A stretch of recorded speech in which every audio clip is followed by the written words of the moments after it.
Jamaah, oh jamaah. Alhamdulillah. Alhamdulillahirrahmanirrahim. Buat jamaah Islam itu yang ada di rumah, Masya Allah, Alhamdulillah. Yang baru bergabung kita ingatkan lagi. Hari ini kita sedang membahas tentang tema amalan yang terlihat ringan tapi berpahala besar. Mungkin kita sedikit review ya segmen sebelumnya nih buat jamaah Islam itu yang ada di rumah yang belum menyiapkan catatan. Ayo sambil dicatat sekarang nih. Yang pertama adalah tadi membacakan amin ya setelah pada saat sholat berjamaah. Itu berbarengan kalau kata guru kita tadi Ustadz Ahmad Bani bersama malaikat mengucapkan aminnya. Wah, itu digugurkan segala dosa-dosanya. Ada yang bilang dosa kecil, tapi sebagian ulama mengatakan bahwa dosa besar pun termasuk. Yang berikutnya yang kedua adalah membaca ayat kursi dalam setiap keadaan. Nah, ini membuat kita insya Allah bisa masuk surga tanpa ada halangan. Nah, kita lanjut lagi nih Ustadz Maulana. Ini amalan paling bagus kalau dilakukan oleh ibu-ibu. Ini apa tadi maksudnya? Jelasin dulu. Masih clue. Ntar aku bahas. Tadi mau bawa gituan, jelasin dulu apa? Ntar. Ini amalan ini bagus buat ibu-ibu nih. Apa tuh? Amalan ringan tapi berpahala besar. Apa maksudnya? Tanya aja Yang ketiga Ustadz Syam. Apaan dong Ustadz Maulana mau ngomong nih? Saudara-saudara Ustadz Bani, Ustadz Maulana, Mas Fadli serta guru-guru kami yang dimuliakan Allah Subhanahu wa taala. لا إله إلا الله وحده لا شريك له له الملك وله الحمد وهو حي لا يموت بيده الخير وهو على كل شيء قدير. Amalan selanjutnya yang ringan, terlihat ringan, namun ternyata berpahala sangat besar adalah doa masuk pasar. Makanya cluenya adalah ibu-ibu senang karena biasanya yang berbelanja ke pasar adalah ibu-ibu walaupun sunnahnya adalah laki-laki. Subhanallah.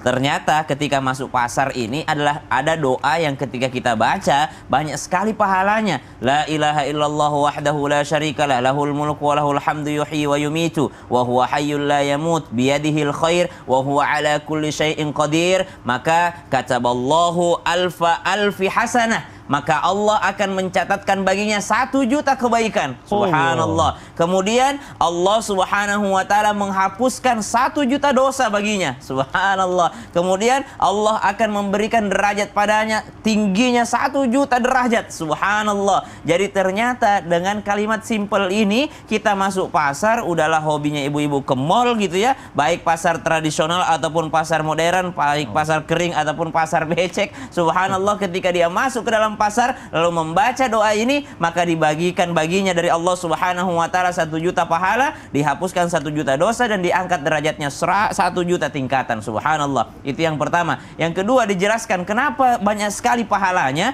karena ternyata pasar inilah tempatnya orang lalai dari Allah Subhanahu wa taala. Banyak orang yang lalai dari Allah, bukan semua. Banyak orang yang lalai dari Allah Subhanahu wa taala sehingga ketika ada yang mengingat Allah Subhanahu wa taala, tentu saja dia menjadi orang yang spesial. Sama dengan sholat tahajud. Sholat tahajud dia terbangun sholat di saat semuanya orang sedang tidur. Sama dengan ini, doa masuk pasar. Dia berdoa di saat semua orang tidak berdoa. Dia mengingat Allah di saat semua orang mungkin lalai dari mengingat Allah Subhanahu wa taala. Tentu saja pahalanya akan menjadi pahala yang spesial dari Allah Subhanahu wa taala. Itu yang pertama. Yang kedua, pasar ini biasanya dipenuhi dengan kecurangan, sumpah palsu. Biasanya dipenuhi dengan orang yang berbuat curang sesama penjual dan pembeli. Ada orang yang bersumpah palsu. Sumpah ini barang saya yang terbaik di pasar ini. Sumpah saya kemarin belinya di sana. Jadi bukan hanya penjual ya, pembeli kadang-kadang bersumpah juga. Kemarin saya beli di sini harganya 5.000, kok hari ini jadi 7.500. Sumpah saya kemarin beli di sini. Kata penjualnya, nggak pernah Bu saya jual segitu. Sumpah, sumpah palsu, berbohong dengan mengatasnamakan Allah Subhanahu wa taala, bersumpah palsu dia. Bagaimana tidak banyak godaan di dalam pasar tersebut. Maka orang yang mengingat Allah Subhanahu wa taala ketika mau masuk pasar, maka pahalanya juga spesial besar dari Allah Subhanahu wa taala. Namun bukan hanya untuk dibaca, tapi dimaknai daripada makna daripada bacaan tadi, la ilaha illallah, tidak ada Tuhan selain Allah Subhanahu wa taala, tidak ada sesembahan selain Allah Subhanahu wa taala, wahdahu la syarikalah, yang esa, yang mana tidak ada sesembahan ataupun daripada menyekutukan Allah Subhanahu wa taala, dimasukkan ke dalam hatinya sebelum dia masuk ke dalam pasar tadi, maka dia meyakini rezeki itu dari Allah Subhanahu wa taala. Ketika dia mau masuk pasar, dia meyakini daripada tidak ada yang bisa mengganggunya kecuali kecuali Allah Subhanahu wa taala mengizinkannya. Maka laki-laki, perempuan, baik pasar modern, baik pasar online itu membaca doa ini, insya Allah ada kebaikan baginya. Wallahu Masya ta'ala. Allah. Saya kalau mau belanja baca doa dulu, mau belanja baca doa dulu. Walaupun online. Online, iya dong. Pahalanya banyak itu sejuta. Sehari saya 5 kali belanja aja 5 juta. Weh, bukan kali 3 lagi, 15 juta. Hah? 15 juta ya? Karena kan diampuni dosa sejuta, Oh, iya. dinaikkan derajat sejuta juga. Oh iya, Subhanallah. jangan ngomong begituan. Langsung dan download aplikasi ini. Nggak pernah ke pasar juga lagi. Iya kan? Masya Allah. Nah sekarang kita lanjut lagi nih Ustaz Maulana. Katanya amalan yang berikutnya Ini. nih. Bukan. Saya nggak ngerti. Yang saya tahu itu katanya menjenguk orang sakit, minta didoakan orang yang sakit. Tapi bukannya kalau kita datang ke tempat orang sakit kita harus ngedoain orang yang sakit biar cepat sembuh. Makanya saya bawa ginian. Ah itu apa? Bos orang sakit bawa bingkisan. Oh, minta penjelasannya dong. Bingkisan isinya apa itu? Kayaknya tadi ini kotak nasi kotak pagi-pagi ini. Jangan diomongin. Oh iya, kue kotak. Bismillahirrahmanirrahim. Allahumma shalli ala sayyidina Muhammad oleh sayyidina Muhammad. Di sini Ustaz Bani, Masya Allah jamaah Ustaz Bani nonton tuh semua. Masya Titip Allah. salam Ustaz Sam. Iya, Masya Allah Ustaz. tabarakallah. Mertua nonton kan? Nonton, Ustaz. Bagus, Insyaallah. mantap salam ya. Iya, Ustaz. Semua keluarganya Ustaz Sam. Baik, buat semuanya. Masya Allah tabarakallah. Memang resep Mas Padli. saya disalahin mulu ya jamaah Bukan ya. menyalahkan. Katanya doanya orang sakit itu dijabah. Ini perlu pembahasan. Berbicara tentang membesuk orang sakit. Ini amalan ringan, terlihat ringan, tapi ternyata pahalanya besar. Ketika orang membesuk orang sakit, maka didoakan 70.000 malaikat. Oh. 70.000 malaikat mendoakan orang yang pergi membesuk orang sakit. Lah, 70.000? Iya, doa apa? Doa keselamatan untuknya. Keselamatan untuk orang yang pergi membesuk orang yang sakit. Lalu diampuni dosa-dosanya. Siapa? Memohon para malaikat yang 70.000 tadi itu mendoakan ampunan bagi orang yang membesuk orang sakit. Bagusnya pagi-pagi. Sunnahnya pagi-pagi membesuk orang sakit. Bagusnya ya. Oh kita pergi besuk. Kata Nabi, siapa pagi ini yang sudah besuk orang sakit? Angkat tangan, siapa? Sahabat Nabi Sayyidina Abu Bakar As-Siddiq. Itu luar biasa. Membesuk orang sakit. Orang yang membesuk orang sakit bagaikan memetik buah di surga. Masya Allah. Wow. Lalu dihujani hujanan rahmat untuknya bagi orang yang membesuk orang sakit. Makanya jangan pelit untuk membesuk orang sakit. Katanya sakit. Oh, baru sakit kan? Belum masuk rumah sakit. Dia nunggu orang masuk rumah sakit. Masuk rumah sakit, aduh, nanti pulang aja ya. Setelah pulang, ngapain besuk orang sakit? Udah pulang. Ya Allah, ya Allah, ya Allah. Ini betul berarti jangan pernah. Karena kewajiban muslim atas muslim lainnya ada 5. Menjawab salam, mendoakan orang bersih, menghadiri undangan, membesuk orang sakit, mentakziai atau menghibur orang yang kehilangan kedukaan. Ini sebenarnya tanpa kita sadari, kita berdosa kalau tidak membesuk orang sakit. Apalagi kalau satu kampung tidak membesuk, ada orang sakit, tidak ada bentuk kepedulian. Ini betul-betul, jadi makanya diujanin rahmat kasih sayang Allah bagi orang yang membesuk orang sakit. Nah ini terjawab pertanyaan Mas Padli tadi. Kenapa membesuk orang sakit justru kita minta didoakan sama orang sakit? Kata Nabi, mintalah doa dari orang yang sakit. Kenapa? Karena doa orang sakit itu bagaikan doa para malaikat. Oh, Masya Allah. Tapi kalau dia sakit, doakan.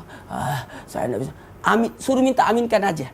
Oh. Jadi kalau ada rempulan dari tanah suci, orang dia kabulkan juga tuh doanya. Orang berpulang dari tanah suci.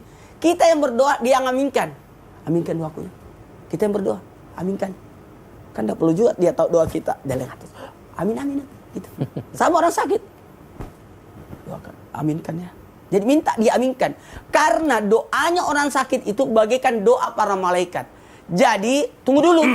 Kenapa dia tidak mendoakan kesembuhan padanya? Karena orang sakit itu mendapatkan derajat kemuliaan. Orang sakit itu tergugur dosa-dosanya. Makanya orang sakit itu adalah doa yang diijabah. Amalan ringan berpahala besar. Masya Allah, luar Padahal biasa. cuma ongkosnya buah doang, Wah. apalagi cuma kue syuting. Kue syuting dibawa, nggak modal banget ya. Makasih banyak Ustaz Maulana penjelasannya. Cuma saya balik lagi karena ini kan ternyata kita belum selesai syuting. Oh iya benar. Nah sekarang kita lanjut lagi nih buat jamaah Islam itu yang ada di rumah ya. Sebelum kita lanjutkan amalannya, saya coba cut dulu sebentar untuk menjawab pertanyaan dulu dari jamaah Islam itu Indah yang kirim dari rumah nih. Kalau gitu langsung aja kita masuk ke segmen Tanya Dong Ustadz. Kami semua tanya dong Ustadz. Oke, langsung aja kita masuk ke pertanyaannya. Pertanyaan yang pertama dari Instagram hamba Allah. Assalamualaikum Ustaz. Waalaikumsalam warahmatullahi wabarakatuh. Demi mendapat jodoh ya, saya meminta amalan kepada saudara saya yang orang pintar. Dia udah memberi amalan kepada orang-orang baik yang mau kerja, mau dagang, bahkan minta jodoh. Tapi saya agak curiga, kok amalannya pakai mahar? Atau saya harus beli barang tertentu? Tapi tetap saya beli Ustadz. Dan sekarang yang ada sekarang ada yang dekat dengan saya dan besok saya nemuin saudara saya ini lagi. Tapi saya dimarahin ibu saya, katanya syirik. Masa saudara saya minta motor buat mahar? Selanjutnya katanya, wah ini Ustadz Syam nih, ini mahar-maharan nih kayak aneh juga ya. Mau sembuh dari penyakit? Bawakan ayam Kambing. hitam, Iya. kambing hitam, Dan- motor hitam, dan mobil hitam. Oh enak dong kalau kayak gitu.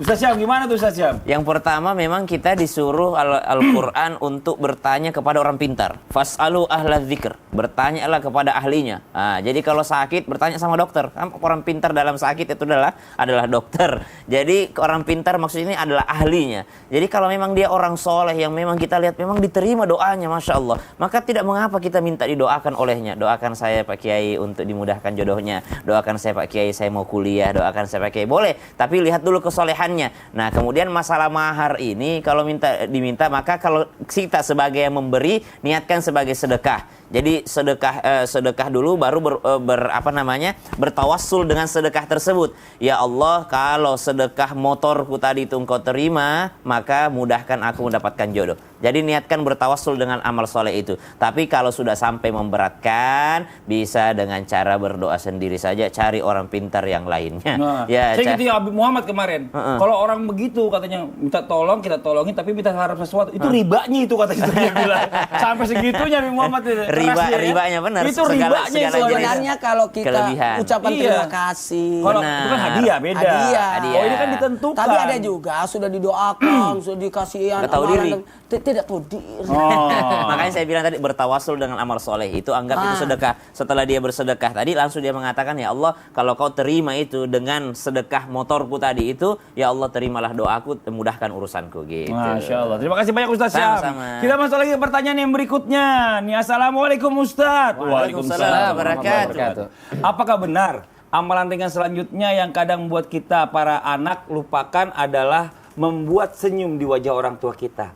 Tapi maaf Ustadz, orang tua saya keras kepada saya. Bahkan ibu dan bapak saya tuh nggak pernah mengapresiasi saya. Dan saya pun akibat didikan mereka jadi segan untuk dekat dengan mereka. Gimana supaya ringan menjalankan amalan ini? Membuat senyum di wajah orang tua walau memiliki orang tua yang keras. Nah ini mungkin langsung dijawab tausiah sama Ustadz Bani nih. Tafadhol Ustadz Bani. Mohon Mohon izin izin. guru kami Ustadz Maulana, Ustadz Syam, Mas Pali dan guru-guru kami dimanapun berada. Amalan berikutnya adalah menyisakan guratan senyum atau membuat guratan senyum di wajah orang tua kita, wabil khusus ibu. Dulu sahabat Abdullah bin Umar, beliau ini sahabat terkenal yang sangat kepo. Tapi kepo bukan untuk sekedar tahu, kepo untuk ditiru gitu. Beda sama kita. Kita kepo hanya sekedar tahu. Misalnya kita semua tahu Rasul kalau sholat tahajud sampai bengkak-bengkak kakinya. Tapi pernah nggak ada yang nyobain? Enggak, cukup tahu aja gitu. Kalau kita tuh, tapi Ibnu Umar enggak, kepo dan ingin diamalkan. Maka beliau bertanya kepada Rasulullah SAW, ya Rasul, saya itu pengen tahu Allah itu senang dengan kita itu bagaimana? Saya pengen lihat Allah senyum. Supaya kalau saya berbuat beramal, kalau saya tahu Allah senyum, saya akan semangat beramal. Lalu apa kata Rasulullah SAW? Wahai Ibnu Umar, kalau kau ingin melihat senyum Allah Subhanahu Wa Taala kepadamu, maka buatlah senyum di wajah ibumu. Masya Allah. Jadi ketika kita membuat orang tua kita bisa tersenyum, itu sejatinya Allah sedang tersenyum kepada kita. Kalau Allah senyum sama kita, nggak ada masalah dalam hidup ini kecuali Allah pasti bantu untuk memudahkannya. Tidak ada seberat apapun cobaan dalam hidup kita. Kalau Allah sudah senyum, Allah sudah senang, pasti Allah akan bantu mudahkan kita. Selesai urusan, Masya Allah. Makanya bahkan Rasul SAW marah. Ada sahabat hijrah. Hijrah itu berarti kan dia masuk Islam. Hijrah dari Mekah ke Madinah. Sampai di Madinah, beliau berkata kepada Rasulullah, "Ya Rasul, ji'tu ubayya'ka." Ya Rasul, saya datang ke Madinah ini hijrah tinggalkan Mekah untuk membaiat kepadamu. Terus apa kata dia? Wa taraktu abawayya yabkiyan. Dia bangga. Saya tinggalkan orang tua saya, enggak nahan-nahan, enggak suka saya hijrah, tapi saya tetap hijrah ke sini ya Rasul. Saya biarkan, saya tinggalkan mereka dalam kondisi menangis. Dia bangga karena bisa hijrah menemui Rasulullah sampai meninggalkan orang tuanya dalam kondisi menangis. Apakah Rasul bangga? Apakah Rasul bahagia? Apakah Rasul terima? Tidak. Kata Rasul, irji' ilaihima. Kau balik ke Mekah lagi sana, fa'adhikhuma kama abkaitahuma. Bikin kedua orang tuamu bahagia, bikin kedua orang tuamu tersenyum. Dengan begitu kau akan mendapatkan nilai di sisi Allah Subhanahu wa taala. Sebagaimana kau buat dia menangis, itu mendapatkan murka dari Allah Subhanahu wa taala. Masya Allah. Lihat. Begitu dahsyat membuat kedua orang tua kita tersenyum. Ini amalan ringan. Kenapa dibilang ringan? Ustaz, bikin orang tua tersenyum kira-kira mudah apa susah? Mohon maaf ya. Mungkin jamaah yang sudah punya anak, kita itu senyum dengan anak itu, bahagia dengan anak, kadang-kadang dengan hal yang sederhana. Anak kita baru bisa baca doa tidur aja, senang luar biasa. Ustaz Isya melihat anaknya merangkak saja, itu bahagia luar biasa. Anak nggak perlu melakukan apa-apa, yang penting anak dalam kondisi baik-baik saja, orang tua sudah senang. Kita nggak perlu ngasih apa-apa ke orang tua, yang penting kita hidupnya nggak banyak masalah. Kalaupun ada masalah dirahasiakan, jangan sampai orang tua tahu. Orang tua udah seneng banget. Orang tua sudah bahagia, itu sudah kita bisa mengguratkan senyum di wajah orang tua kita. Masya Allah. Nah Ustadz, ini tadi pertanyaannya, gimana caranya orang tua saya mendidik saya dengan keras? Nah pertama buat orang tua, didiklah anak-anak kita dengan penuh kelembutan. Keras ada saatnya boleh. Bahkan Rasul juga mengatakan, suruh anakmu sholat di usia 7 tahun. Kalau masuk 10 tahun masih juga susah, pukul nggak apa-apa. Tapi pukulannya adalah menandakan cinta kita kepada anak kita. Maka selalu tunjukkan cinta, supaya anak ini tumbuh dengan cinta. Makanya Rasul katakan, birru aba'akum tabarrakum abna'ukum. Berbaktilah kalian kepada orang tua kalian, nanti hukumnya sama tuh. Anak-anak kita akan berbakti juga sama kita. Makanya para ulama mengajarkan, kalau kita ingin berbakti sama orang tua, sudah punya anak, bawa anak-anak ini. Sehingga dia lihat, oh bapak saya sama kakek begitu. Maka besok tertanam dalam hatinya, begitu juga saya sama orang tua saya. Ditanamkan itu. Lalu bagi anak bagaimana Ustadz? Maka doakan dia, tetap berbuat baik kepadanya. Ustadz, saya risih kalau depan orang tua saya karena orang tua kasar, saya jadi segan, jadi sungkan. Maka dari jauh nggak apa-apa, telepon, tanya kabarnya, atau misalnya Pak, untuk bulan ini pulsanya saya aja deh gitu. Masya Allah, berbahagialah yang masih punya orang tua, masih bisa bikin senyum orang tuanya. Kita gak punya orang tua udah gimana mau bikin senyum ya kan? Masya Allah, luar biasa. Gimana? Siapa yang melanjutkan orang tua kita? Kakak tertua buat senyum. Oh, Masya Allah. Kakaknya Mas Fadli? Ada 2. Perempuan. Satu laki-laki, satu perempuan. Jadi kan beliau adalah bapak dan ibu kita. Oh, Masya Allah. Nih sekarang kita mau nanya, mendingan amalan yang berikutnya apa lagi nih? Amalan yang berikutnya. Ini orang ngapain sih? Ya Allah ya Rabbi. Ini cluenya yang aneh-aneh aja tuh, lihat tuh jamaah. Ini kagak aja kelakuannya. Ini cluenya. Clue apa? Nih. Masa lempar-lempar batu cluenya? Ya udah, jamaah kita tunggu aja penjelasannya setelah yang satu ini. Yang di rumah jangan kemana-mana, tetap di Islam itu indah. Jamaah, jamaah. Alhamdulillah. Alhamdulillah. Itu mau clue apa?